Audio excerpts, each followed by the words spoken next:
रामकृष्ण हरी मंडळी, वारी पंढरपूरकडे निघालेली आहे। कुणी आपलं दुःख विसरायला, कुणी आपलं गारानं सांगायला, कुणी विठुरायाकडे पाऊस मागायला, तर कुणी 4 दिवसाची का होईना उसंत या दररोजच्या संसार गाड्यातून आपल्याला मिळावी म्हणून आपल्या सारख्या 4 चौघांसह दिंडीमध्ये सामील झालाय, जेणेकरून पंढरीच्या पांडुरंगांचं दर्शन घेता येईल, आपली व्यथा त्याच्या समोर मांडता येईल आणि पुन्हा एकदा नवीन ऊर्जा घेऊन आपण आपल्या घरी परत येऊ या आशेने निघालाय। पावसाचा विषय निघालाय तर तुम्हाला सांगू इच्छिते मंडळी, तो आपली वेळ कधीच चुकवत नाही। जसा वारकरी वारीमध्ये सामील झाला, वारी पंढरपूरच्या दिशेने निघाली आणि सगळीकडे पावसाचं अगदी दिमाखामध्ये आगमन झालेलं आहे। आज प्रत्येक भागामध्ये पाऊस पडत आहे, नाहीतर अख्खा जून महिना कोरडा गेल्याचं आपण सर्वांनी पाहिलेलं आहे। आपण सर्वजण या गोष्टीचे साक्षीदार आहोतच। तर आता आपण सर्वजण पंढरीच्या पांडुरंगांचं दर्शन घ्यायला पंढरपूरमध्ये जाऊ। आपल्यापैकी बऱ्याच जणांचे घरचे किंवा आपण स्वतः म्हणजे जे कोणी व्हिडिओ पाहताय असे जण सुद्धा वारीमध्ये असतील, तर तुम्ही पंढरीच्या पांडुरंगांचं दर्शन घेण्यापूर्वी काय कराल? अगोदर चंद्रभागेमध्ये स्नान कराल। तर थांबा मंडळी, तुम्हाला ही चंद्रभागा काहीतरी सांगू पाहते, तिला तुमच्याशी काहीतरी बोलायचंय। नक्की काय बोलायचंय ते मी तुम्हाला या व्हिडिओमध्ये सांगणार आहे।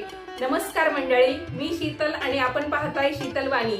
या व्हिडिओच्या माध्यमातून तुम्हाला एक अत्यंत महत्त्वाची अशी गोष्ट समजणार आहे, त्याच्यामुळे हा व्हिडिओ न चुकता शेवटपर्यंत पहा, जास्तीत जास्त लोकांना पाठवा।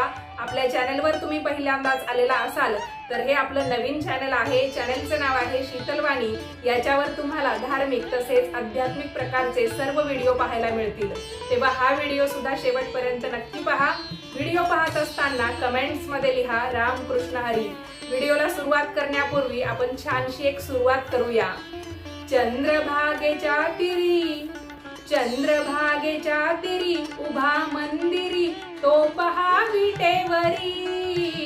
विठ्ठल विठ्ठल जय हरी, विठ्ठल विठ्ठल जय हरी, विठ्ठल विठ्ठल जय हरी।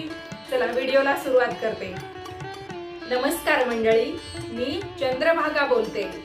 हो, तीच चंद्रभागा जिच्या तीरावर दरवर्षी लाखो वारकरी विठ्ठलाच्या दर्शनासाठी येतात, जिच्या पाण्यामध्ये स्नान केल्यावर लोक स्वतःला धन्य समजतात, जिला आई म्हणून नमस्कार केला जातो।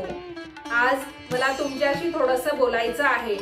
तुमच्यावर राग काढायचा नाही, तक्रारही करायची नाही, फक्त माझ्या मनातलं तुम्हाला सांगायचं आहे।